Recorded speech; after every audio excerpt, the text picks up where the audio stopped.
Hey, what's up everyone? Today we're going to be talking about shapes in 3 dimensions. Let's get started. In previous courses, we learned a bunch of shapes in R2. These include circles, ellipses, parabolas, and hyperbolas. We used x and y variables to construct our 2-dimensional shapes.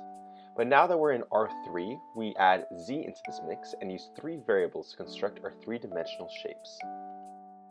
We want to do well in this course, so it is imperative that we memorize these shapes. It makes the coursework much easier, gives us an advantage in tests, and helps us learn the future material. This chart shows the important shapes in 3 dimensions. They are put in these 2 columns to make it easier for us to remember. Let's draw these one by one. The first shape is a sphere, which is basically a ball. The equation is x minus h squared plus y minus k squared plus z minus l squared equals r squared. HKL is the center point and r is the radius of the sphere. Second is the ellipsoid, which is shaped kind of like a pill. The equation is x minus h squared over a squared plus y minus k squared over b squared plus z minus l squared over c squared equals 1. HKL is the center point, and a is the distance from the center point to the surface in the x direction, b is the distance in the y direction, and c in the z direction. Next is the cone. Here, the cone opens in both directions, so visualize 2 ice cream cones where their ends touch each other at a point. The equation is x minus h squared over a squared plus y minus k squared over b squared equals z minus l squared over c squared, which can also be rewritten as this. Noticing that a cone opens in a certain direction, we may be wondering, which direction does a cone open in? In this equation, the cone opens up in the direction of this isolated variable. HJK is the center point, and ABC gives us the shape of the opening, i.e. if it's circular or elliptical. Next up is the hyperboloid of one sheet. This shape kind of looks like an hourglass. This is similar to the cone, except the center point is not a point, but rather a circle. The equation is x minus h squared over a squared plus y minus k squared over b squared minus z minus l squared over c squared equaling 1. HKL and ABC are the same as the cone. And like the cone, the direction of the hyperboloid opens in the negative direction. The last shape of the first column is the hyperboloid of 2 sheets, which looks like 2 contact lenses opening away from each other.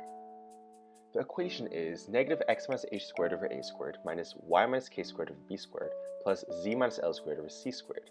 This equals 1. HKL and ABC are the same as before. And this time the shape opens in the positive direction, not the negative like the one-sheet hyperboloid. Alright, we're over halfway there. Let's go to the second column now. Let's start with a circular cylinder. This equation is given by x minus h squared plus y minus k squared equals r squared. If you recall, this is a circle in R2, and we extend this into a cylinder on the z direction. If you don't remember why, I recommend going back to episode 1. The next shape is the parabolic cylinder, given by the equation y equals x squared. This kind of looks like a half pipe that skateboarders skate on. If you need an explanation on this, I recommend going to the answers of the episode 1. Our next shape is the elliptic paraboloid, which looks like a bowl. This equation is x minus h squared over a squared plus y minus k squared over b squared equals z minus l over c, which can also be rewritten as this. HKL and ABC are the same as we've seen before. The direction the shape opens is in the non-squared variable. If the z were negative, the shape will be opening down, not up. Our final and most complicated shape is the hyperbolic paraboloid, which looks like a saddle. The equation is x minus h squared over a squared minus y minus k squared over b squared equals z minus l over c. HJK gives us the center, and ABC also shows us how the shape opens. Here, the z variable is isolated, so it opens in that direction. If the z component were negative, then the shape opens downwards. Alright, we're done. For review, refer to this chart. Again, it is strongly recommended to memorize these shapes. Though it may take some time now, it'll save so much time later on, and it will totally be worth it. Here is an example you can do on your own. For the answer, click here. And remember everyone, understanding the concepts is only half the battle. Make sure you do plenty of practice to really hone these skills and master the material. Thanks for watching.